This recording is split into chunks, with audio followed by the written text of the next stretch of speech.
Continuamos con nuestra serie expositiva de Colosenses. Capítulo 1, vamos a estar mirando el versículo 24 al 29. Colosenses 1, 24, 29. Por favor, búsquelo para que lo podamos leer juntos. Colosenses 1, versículos 24 al 29.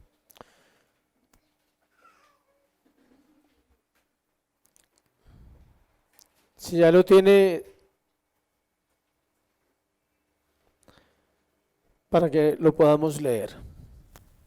Dice la Escritura: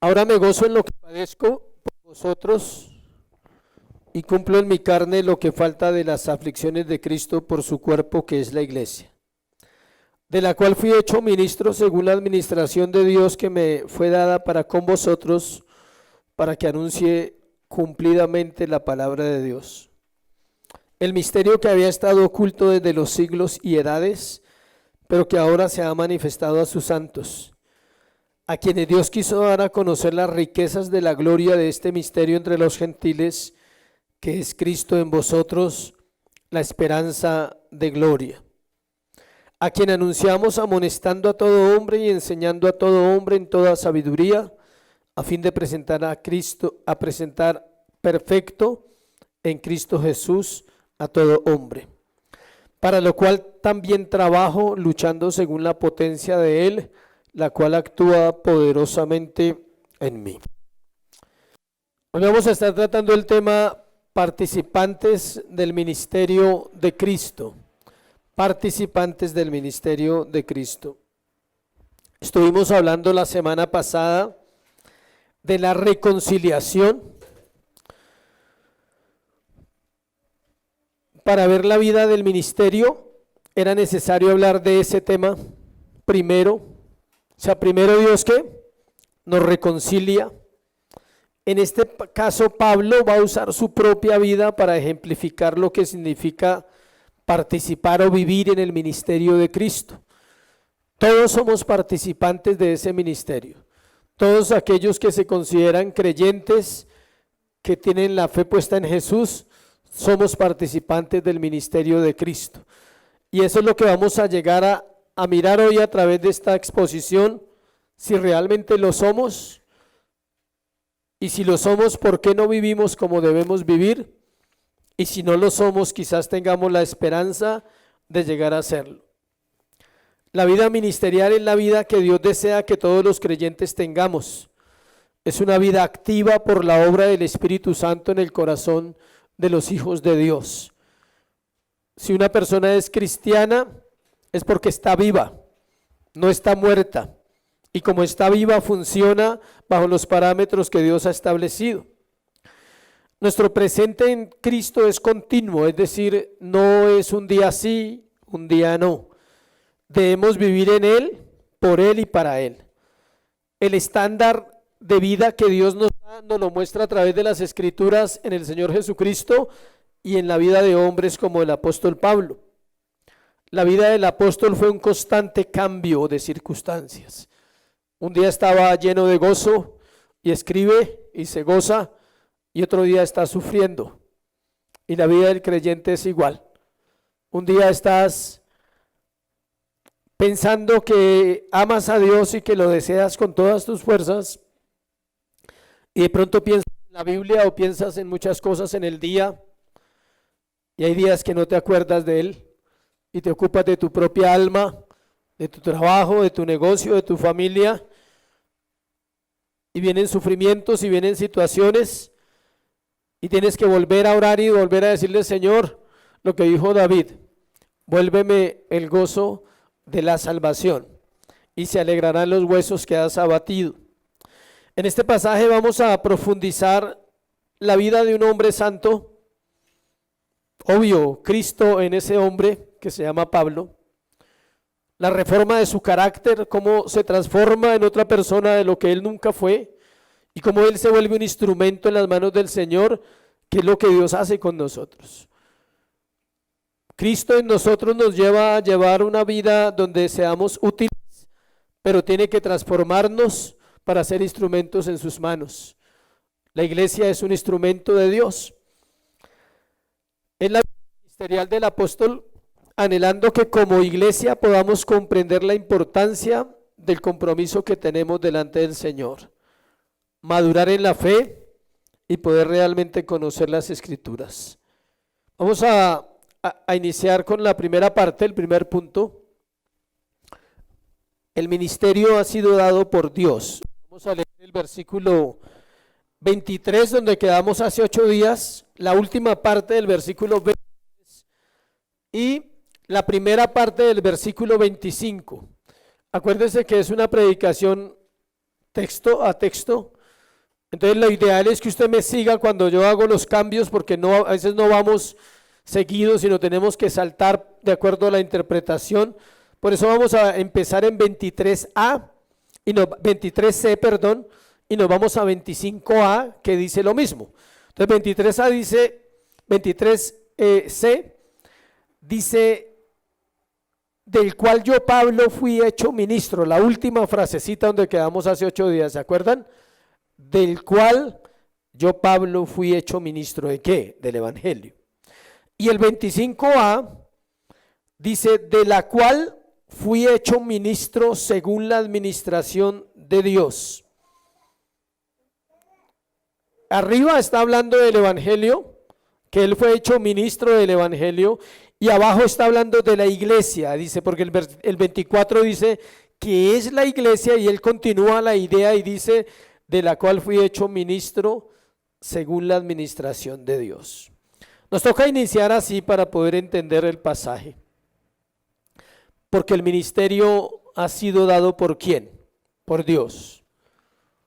Tú no estás aquí porque quisiste venir un día, o sea, tú estás aquí porque Dios de alguna manera intervino en tu vida en algún momento y te acercó y empezó a tratar tu corazón y empezó a derribar fortalezas mentales y a derribar argumentos que todos tenemos antes de venir a Cristo, y hoy estás aquí por la gracia de Jesús.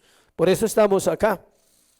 Pablo jamás pensó en su vida que llegaría a ser un ministro de Cristo, y tal vez alguno de los que está aquí sentado, y me atrevo a decir que más de uno y varios más de uno, jamás se imaginaron estar en una silla un domingo escuchando a un hombre hablar 1 hora cada semana.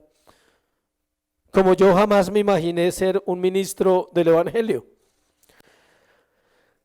¿Por qué Pablo nunca se imaginó llegar a esa vida que está viviendo en ese momento? Por su pasado. Su pasado nos descalifica para estar acá, siempre nos va a descalificar. Siempre.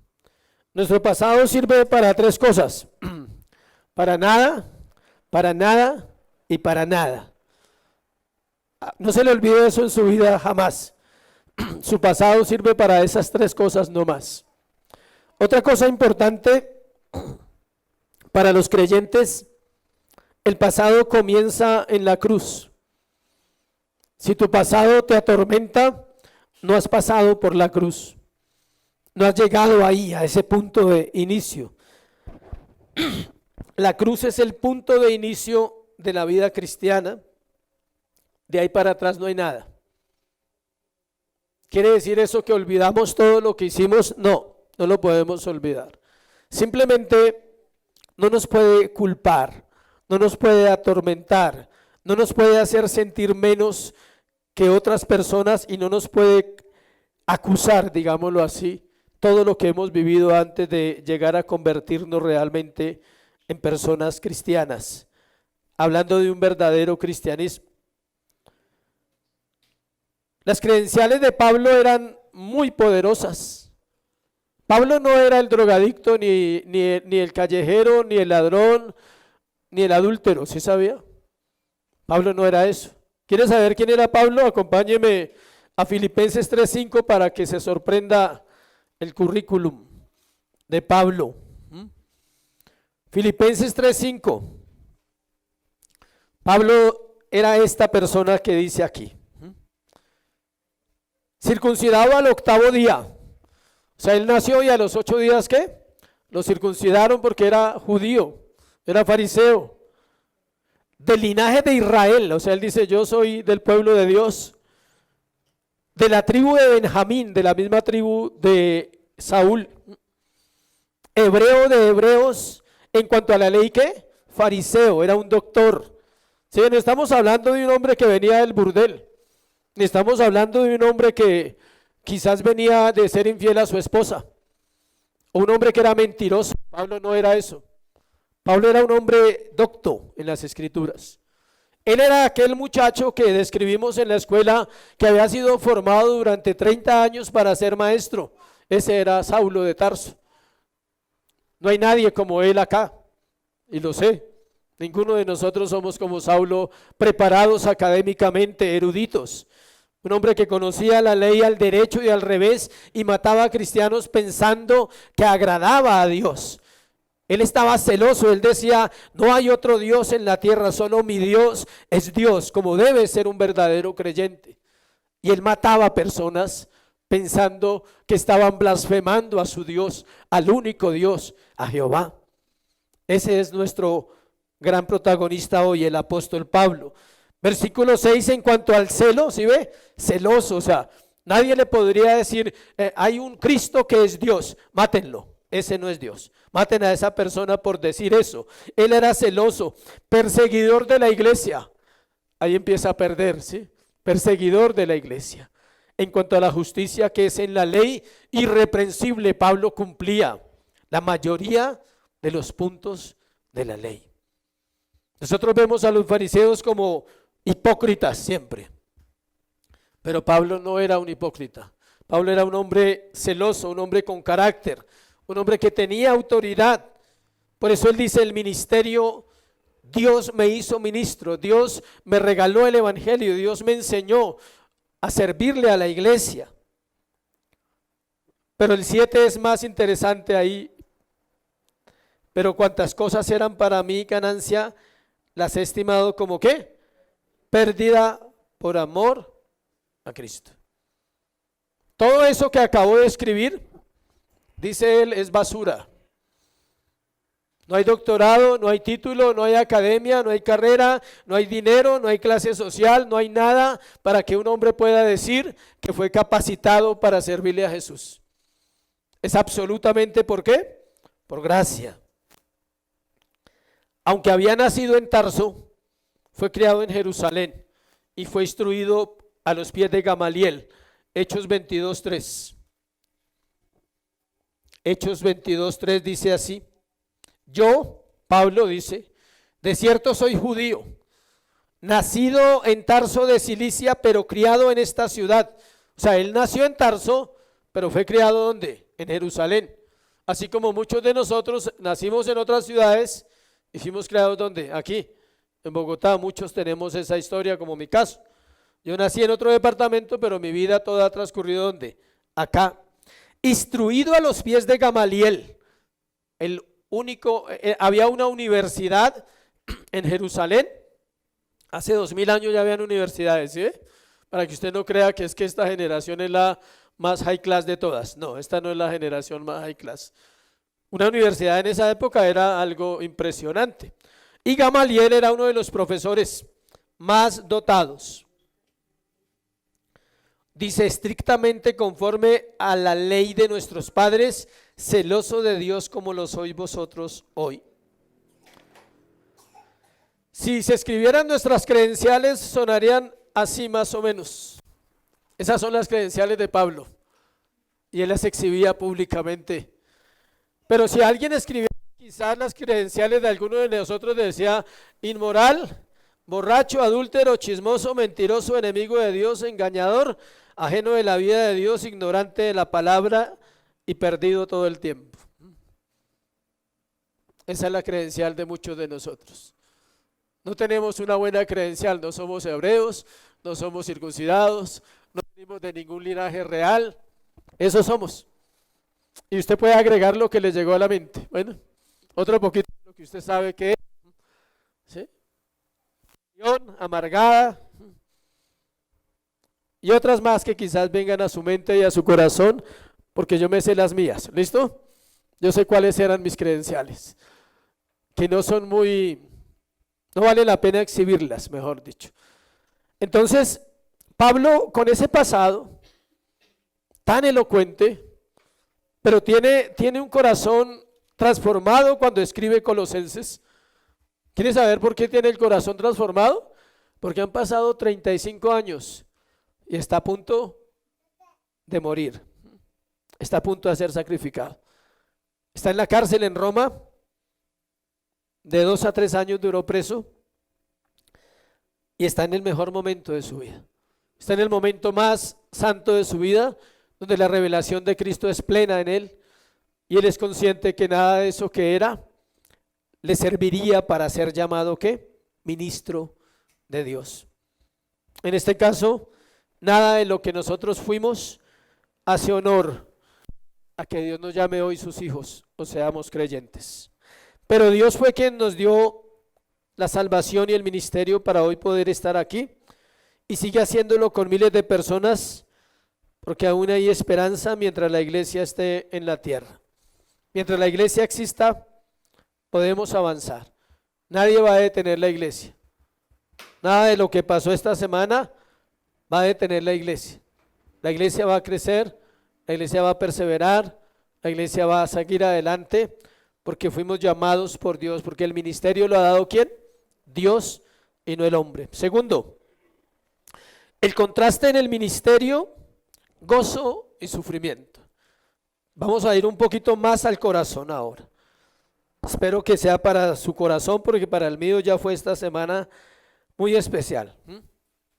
Mientras preparaba el sermón, era Dios hablando a mi vida, era Dios enseñándome, Dios consolando el corazón, dando aliento, dando esperanza. Encontramos aquí un contraste, el gozo en medio de la aflicción, versículo 24. Es una cosa muy difícil de entender y muy extraña en el corazón de este hombre. Es el corazón de Cristo en él. Ahora me gozo en lo que padezco. Escuche esa frase. Ahora me gozo ¿qué? En lo que padezco. Él no está alegre porque le pagaron la quincena. No, él no está alegre por eso. ¿Sí? Él no está alegre porque las iglesias lo elogian o saben que él es el gran apóstol Pablo. No. Esa frase tiene mucho significado. Ahora me gozo en lo que padezco. Ahora, dice ahora, es hoy, es presente. Hoy estoy en la cárcel, estoy en Roma y me gozo de estar en Roma y me gozo de estar preso por el evangelio y me gozo de haber caminado todos estos años, porque vale la pena, porque la iglesia respondía al ministerio de Pablo. Me estoy gozando padeciendo por vosotros, dice. Me gozo padeciendo por vosotros. Son las mismas palabras de Jesús. Jesús se goza. Cuando él mira la cruz, cuando va a Getsemaní y hace la oración y mira al frente, él ve la cruz. Pero ¿sabe por qué se goza? Porque él ve al Padre detrás de la cruz. Dice, ahí está. Solo es pasar la cruz y vuelvo a ti. Solo paso la cruz y vuelvo y me encuentro contigo. Se acabó estos 33 años de humillación. Fue humillante venir a la tierra. Fue humillante ir a un baño. Fue humillante sentir hambre. Fue humillante sentir dolor. Porque un Dios no siente eso. Pero él vivía en un cuerpo humano. Y él dice, solo paso la cruz y vuelvo a estar en la gloria que estuve desde Génesis con él y desde antes de la fundación del mundo. Pablo está encarcelado por predicar el evangelio, por eso dice que es por ellos. Él dice, me gozo lo que padezco por vosotros. Por todas las iglesias lo encarcelaron. Ustedes conocen el proceso, en Hechos muestran el proceso de cómo él es llevado ante las autoridades y cómo él apela a César. Y las autoridades decían, no vemos ningún delito en él, lo podríamos soltar, pero él apeló a César tiene que ir y tiene que ser juzgado en Roma. Pero Dios le había dado una palabra que él tenía que ir ¿a qué? A Roma, a predicar. Vivía libre en una cárcel porque predicaba todo el día. Muchas personas lo visitaban y él predicaba. Él está lleno de gozo en medio de la aflicción porque él sabe que vale la pena sufrir por una verdadera causa como lo es el servicio a Dios. Si tú sufres por el pecado, no es tan valioso como sufrir porque has dejado de pecar. ¿Se ve la diferencia? ¿Sufrimos por el pecado? Claro, siempre vamos a sufrir. Pero eso no produce gozo, produce lucha, produce ¿qué? Carga, batalla diaria. ¿Sabe qué produce gozo? Cuando dejas de pecar y aún así sufres. Eso sí produce gozo en el corazón. Paz. Hay una paz que dice, no entiendo lo que está pasando, pero estoy pleno. Él está aquí y Él está en mí. Todos los creyentes debemos enfrentar diferentes situaciones en este mundo que llevan nuestras vidas a sufrir porque no podemos hacer quizás lo que queremos, porque es pecado, porque es en contra de Dios y eso causa sufrimiento también. Estamos viendo el tema de la predicación expositiva y en el libro que estoy leyendo dice que los cristianos sufrimos de dos maneras y que la predicación tiene que suplir esas dos necesidades. Una, sufrimos porque pecamos. Esa es la común, digámoslo así. La otra, sufrimos porque no podemos hacer lo que queremos hacer para Dios por el pecado. ¿Sí me explico? No oramos, no leemos la palabra lo suficiente y eso empieza a causarnos lucha interna en nuestro corazón. Cuando hemos sido convertidos, entonces realmente lo queremos hacer. Pero vamos descubriendo la naturaleza del pecado poco a poco en nuestra vida y nos damos cuenta como Pablo, que quiero hacer lo bueno pero no puedo, que quiero agradar a Dios pero me cuesta, que quiero amar al Señor pero aún no puedo. El Señor Jesús nos dio un ejemplo de este tema del gozo y el sufrimiento. Vamos a Hebreos 12:14. Hebreos 12:14.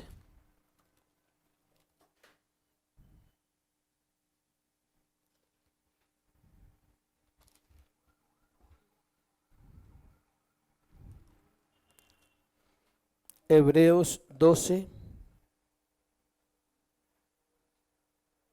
Hebreos 12 del 1 al 4. 12 del 1 al 4. Por tanto, nosotros también teniendo en derredor nuestro tan grande nube de testigos, despojémonos del pecado, de todo peso y del pecado que nos asedia, corramos con paciencia la carrera que tenemos por delante. ¿Sabes por qué no podemos agradar al Señor? Por eso. Porque no nos despojamos ¿de qué? Del pecado. Nos pesa. Corremos, pero aún hay peso en nosotros.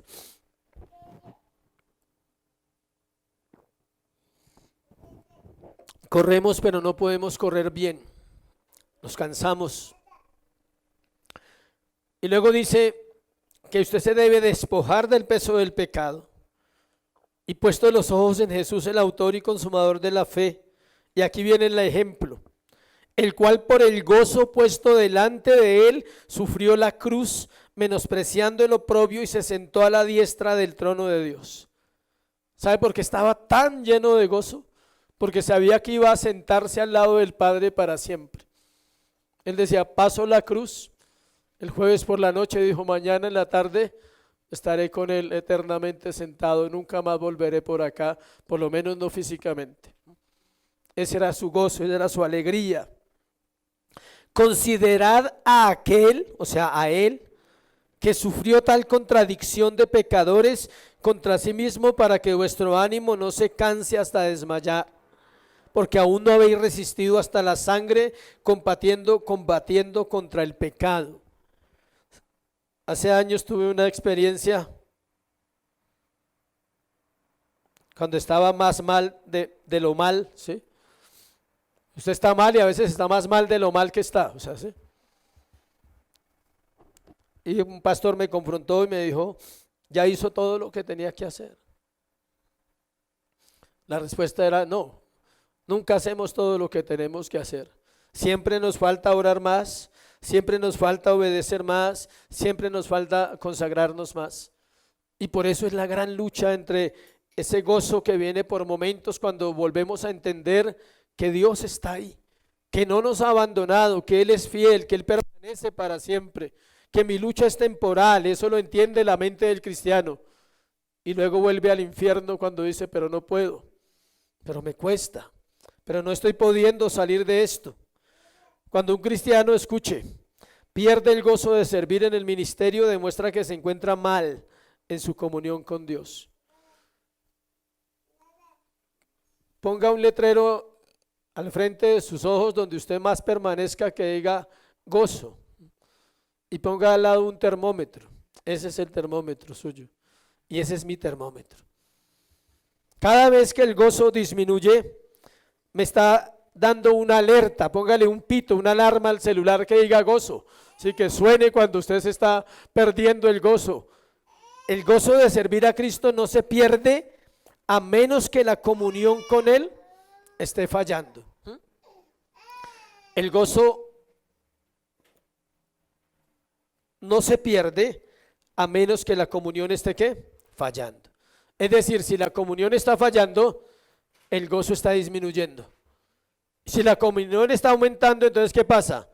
El gozo está aumentando. El gozo de servir a Cristo es el termómetro que Dios quiere para nosotros.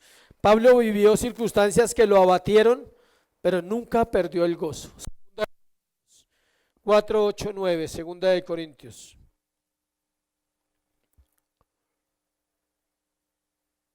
Ahí vamos quedando pequeñitos al lado del apóstol, ¿cierto? Vamos quedando un poquito pequeños, viendo la vida del apóstol. Segunda de Corintios 4, 8, 9. Perseguidos, mas no desamparados, derribados, pero no destruidos, llevando en el cuerpo siempre por todas partes la muerte de Jesús, para que también la vida de Jesús ¿qué? Se manifieste. No leí el 8. Que estamos atribulados en todo, mas no ¿qué? Angustiados, en apuros, mas no desesperados. Yo voy a añadir algo más que no está en la Biblia, pero que aplica para nosotros. Robados, pero bien. O sea, eso lo aplico hoy al tema de nosotros. Robados, pero no acabados. No destruidos. Espero que no desanimados. De mi parte, mi ánimo continúa porque el Señor es el que me da la fuerza para seguir adelante, así como se la dio al apóstol. Son situaciones que se presentan. ¿Estamos atribulados? Sí. En todo, dice Pablo. Pero no angustiados. Nada nos angustia. La reunión se tenía que hacer y se sigue haciendo.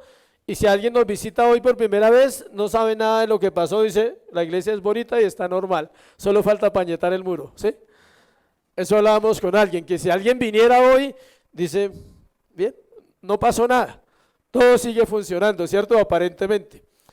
Pero así pasa en la vida del creyente. Tú crees que no ha pasado nada, por dentro hay tormenta, o sea, ¿sí? Por dentro hay cosas que se están derrumbando, se están desbaratando. Por eso tienes que buscar ese equilibrio en el Señor. El gozo nace de la humildad, iglesia. Las personas pierden el gozo cuando se centran en sí mismas, que era lo que decía Hebreos 12, y piensan que merecen mejores circunstancias o un mejor trato del que están recibiendo. Cuando usted cree que merece más de Dios y que lo que le está pasando a usted en su entorno, en su casa, en su alrededor es injusto, usted puede perder el gozo. Porque exactamente le está pasando lo que usted necesita. Y la iglesia está viviendo lo que necesita para ser una iglesia, para ser fuerte, para crecer. Esto me impresionó mucho. Aristides, el gran apologista del siglo I, le envió una carta al emperador contándole el gozo de los cristianos. Él era un apologista, un defensor de la fe.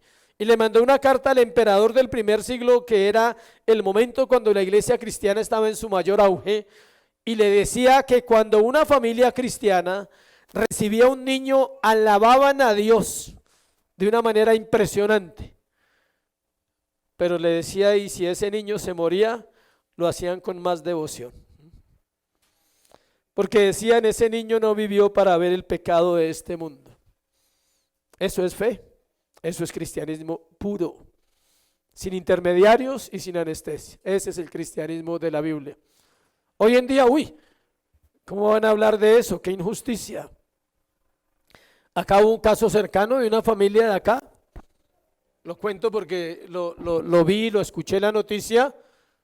Estaba con ellos cuando le dieron la noticia que en un pueblo un niño, podemos decir que un niño, un adolescente de 13 años, se esnucó en una cicla. Iba con su hermano y se esnucó, ya, listo. Y el otro quedó pues herido o algo. Y uno se pregunta, ¿y por qué? O sea, no hay nada que preguntar. Dios es soberano, iglesia. Y Él hace como quiere, con quien quiere.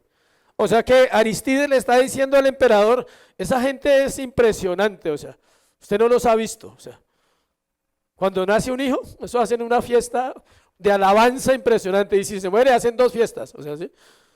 De la alegría, del gozo, de entender el gozo. Entender el gozo no es fácil, iglesia. Hay una manera espectacular que me cuesta decirla, pero es la verdad.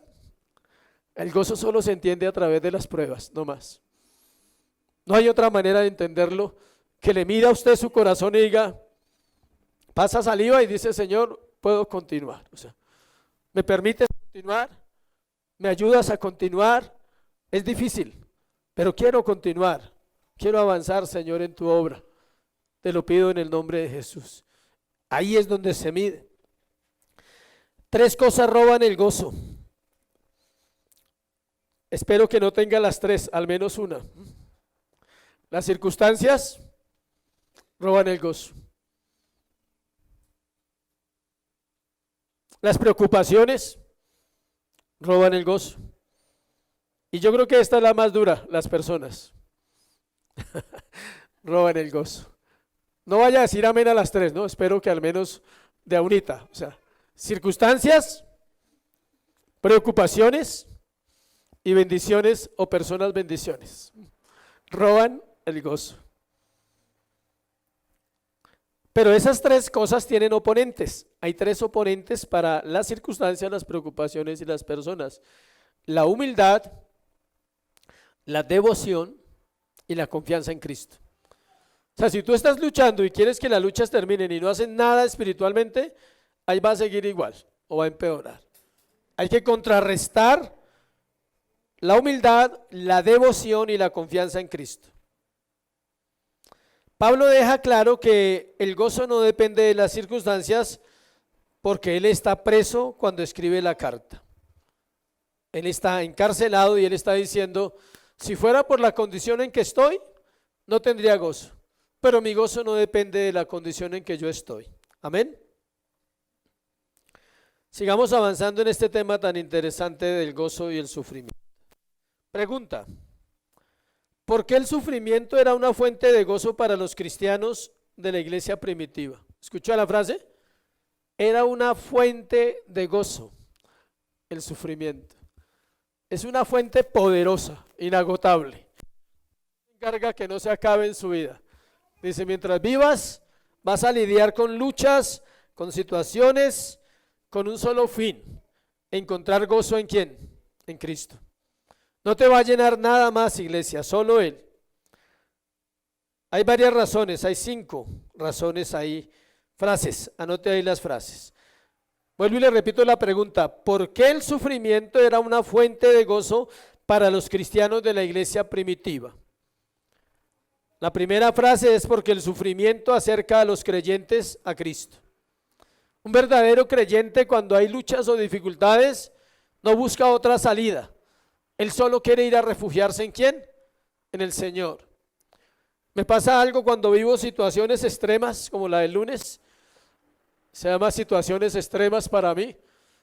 O es que te den una noticia que no esperabas, o perdiste algo que era valioso para ti, ser querido, una pérdida importante, un robo, estar en un hospital, cosas así. Cuando eso pasa en mi vida, hay una reacción que he identificado en mi vida, es que tiendo a pasmarme.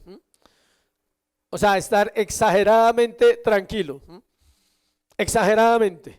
Pero después tengo que ir a romper mi corazón en el Señor. Siempre lo he vivido así. Cuando me caí del cuarto piso, caí desmayado y no sabía que tenía partido esta parte y el cuerpo era como cuando a usted le ponen anestesia, así, dormido.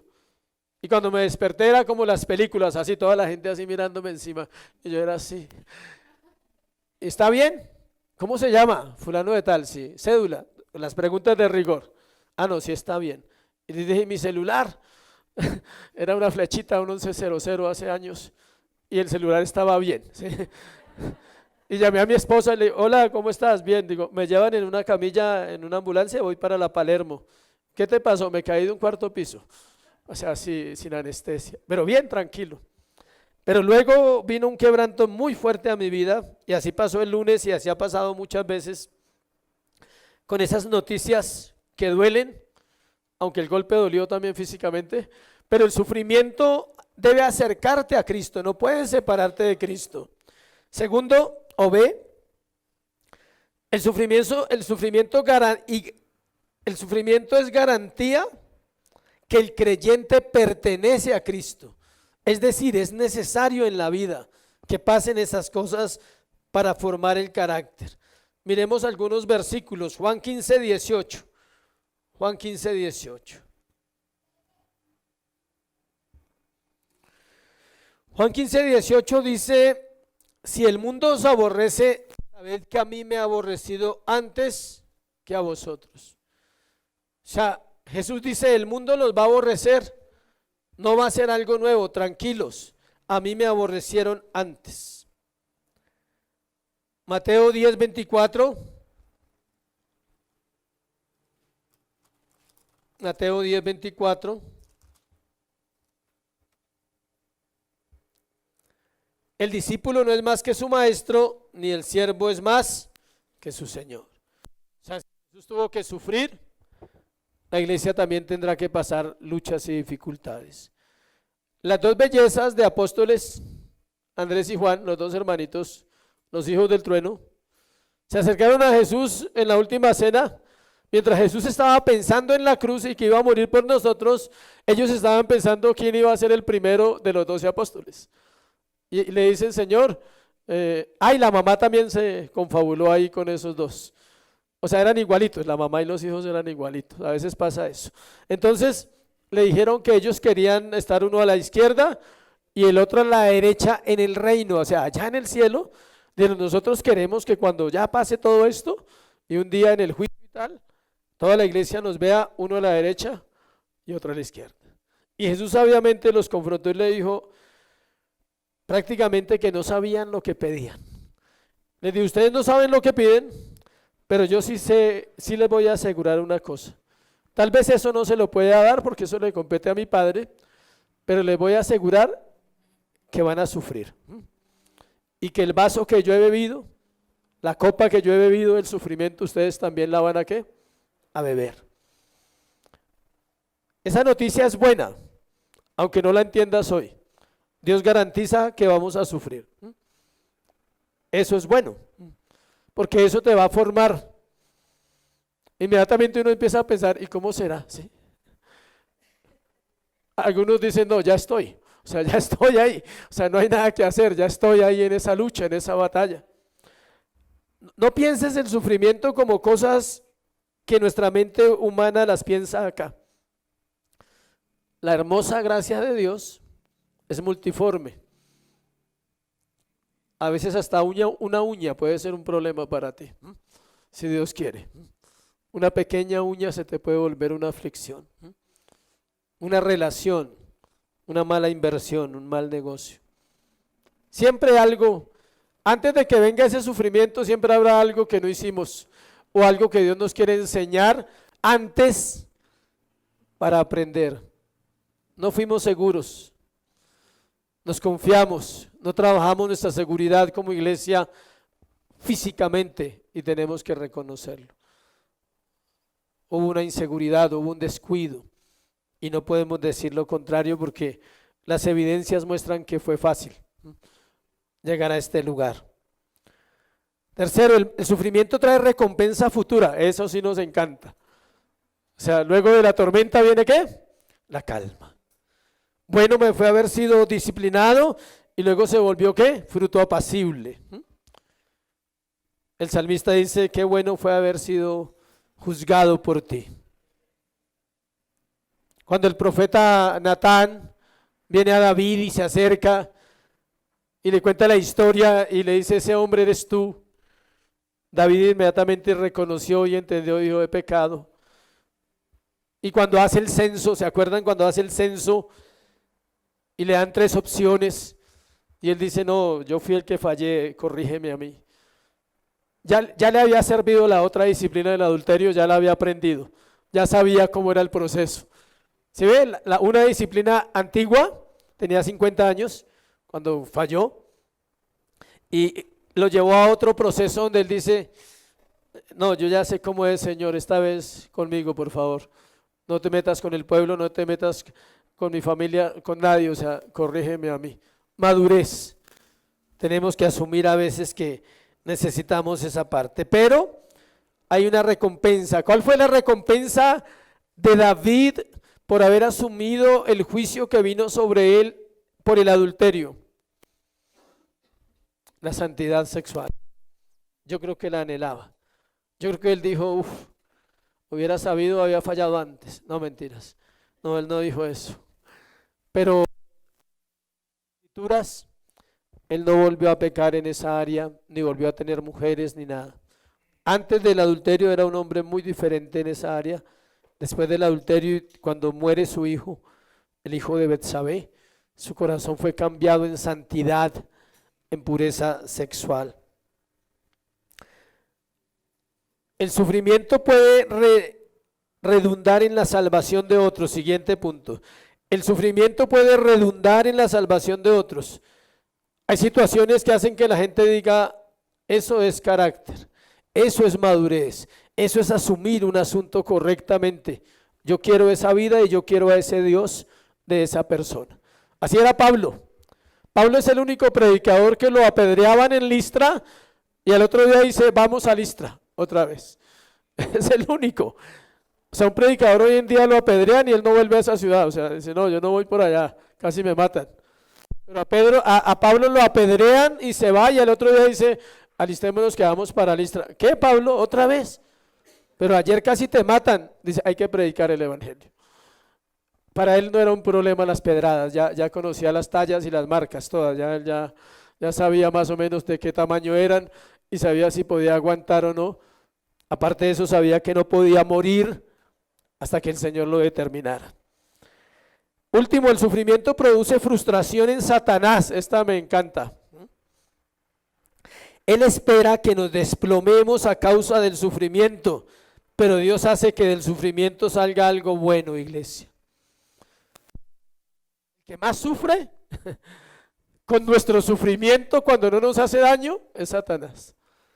Eso sí lo desespera. O sea, usted quiere verlo desesperado, es que usted pase la prueba del sufrimiento. Es que usted diga, aprendí, entendí este proceso, gracias Señor. Tercer punto y último. El tema del ministerio, versículo 25, 27. No, me falta otro. 25 y 27. Toca como los predicadores, ya voy a acabar, pero falta harto. El tema del ministerio, 25b, 27. Mire lo que dice 25b. Dice Pablo que él fue declarado ministro según la administración de Dios, que me fue dada para con vosotros para que anuncie cumplidamente la palabra de Dios. El tercero es el tema del ministerio. El tema del ministerio es el tercero. 25b al 27. Aquí Pablo nos dice cuál es el tema que usted y yo tenemos que tratar cuando exponemos el evangelio. Debemos mostrarlo a través de las circunstancias, que somos maduros y que el sufrimiento no nos desanima, sino que seguimos adelante.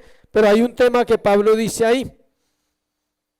En 25 dice, parte B, vuelvo y le leo, para que anuncie cumplidamente la palabra de Dios. Es decir, Pablo está diciendo, tenemos que hablar el evangelio.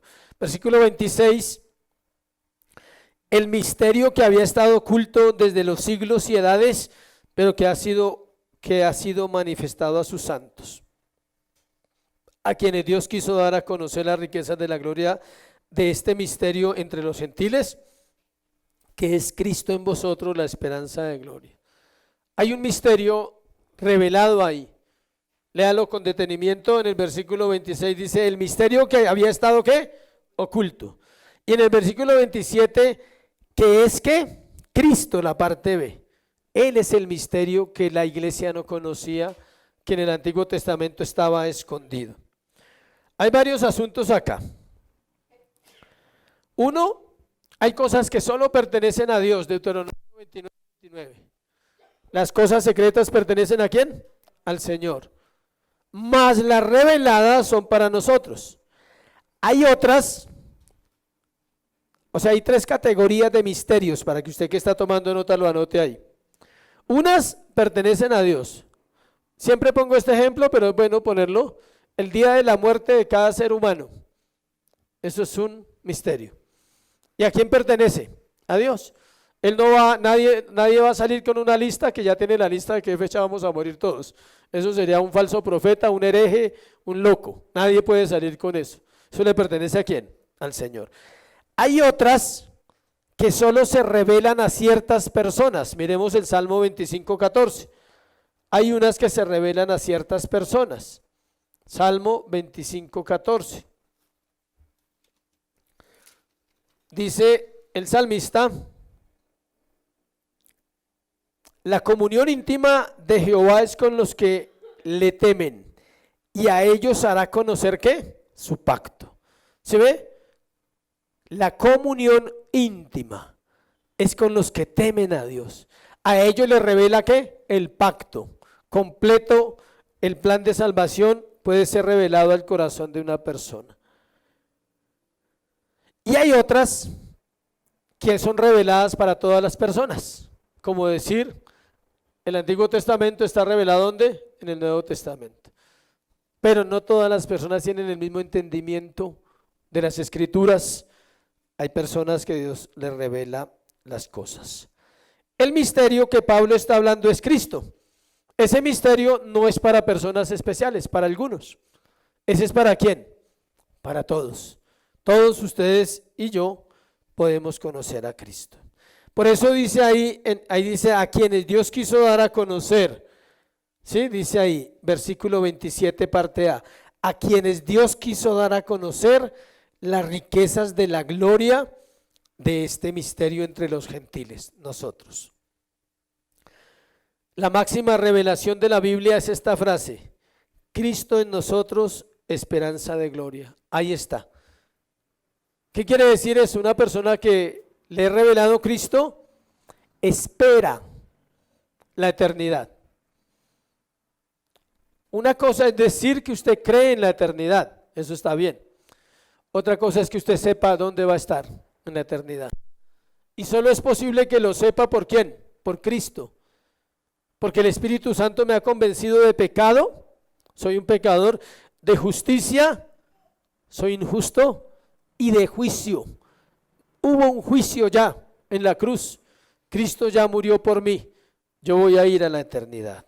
Cuarto y último, la manera como se presenta el ministerio. Entonces, el tercer punto podríamos decir que el tema del ministerio es ¿quién? Cristo. Sencillo. No son 50 temas. Cristo es el tema del ministerio. Y cuarto, la manera como se presenta. Esta parte es cómo usted puede hablar con las personas el ministerio de Cristo. Ahí están claras. A quienes Dios, 28, a quien anunciamos, amonestando a todo hombre, enseñando a todo hombre en toda sabiduría, a fin de presentar perfecto en Cristo Jesús a todo hombre. Para lo cual también trabajo luchando según la potencia de Él, la cual actúa poderosamente en mí. La manera como se presenta el ministerio, versículo 28 al 29. Pablo usa tres palabras claves ahí: amonestando, enseñando y sabiduría. Esa es la manera como presentamos el mensaje de Cristo. Pablo lo hizo en Éfeso, por 3 años. Y es responsabilidad de cada creyente hacerlo de la manera correcta. Entonces vamos a mirar las 3 palabras, enseñando. ¿Qué es lo primero que usted hace cuando debe compartir el evangelio? Amonestando. La primera es amonestando. ¿Qué es lo que usted hace? El término es aconsejar, lo vimos en consejería bíblica, ¿no? Amonestar es ¿qué? Nosotros pensamos que amonestar es regañar, ¿sí? Vaciar a una persona con la Biblia, decirle usted es un pecador y se va a ir al infierno y no arrepiente, no. Amonestar es aconsejar respecto al pecado y el juicio que éste acarrea. Es decirle a la persona en un término normal, sin subir la voz, sin hacerle ojos raros, sino normal. Decirle, mira, la Biblia dice así, en las dos marcas de los carros Mazda, ¿sí? 323 y 623 para que se lo memorice. Mazda 323, Mazda 623, Romanos 323, Romanos 623, para los que les gustan los carros, entonces no se les va a olvidar esos versículos. Bueno, Romanos 3:23, por cuanto todos pecaron, están destituidos de la gloria de Dios, es decir, ninguno puede entrar a Dios. Romanos 6:23, porque la paga del pecado es muerte. Eso lo aprendí de un profesor cuando llegué a la iglesia. Nos enseñó esos versículos, dijo, ¿a quién le gustan los carros? Y en esa época, pues hace añitos, ¿ya? Estaban de moda esos carros, eran lo último modelo, Mazda 323 y Mazda 623. Entonces, él nos decía de esa manera, pero escuche, el uno dice que estamos destituidos, el otro dice que estamos muertos y que la paga del pecado es muerte. ¿Cómo amonesta una persona hacia el pecado? Sencillo, con esos versículos. Usted coge la Biblia y le dice, mira, para que usted no lo diga y no se sienta incómodo y le dé miedo, así hago yo. Le digo, mira lo que dice acá, lee ahí. Romanos 3:23, lo pongo a leer esos 2 versículos.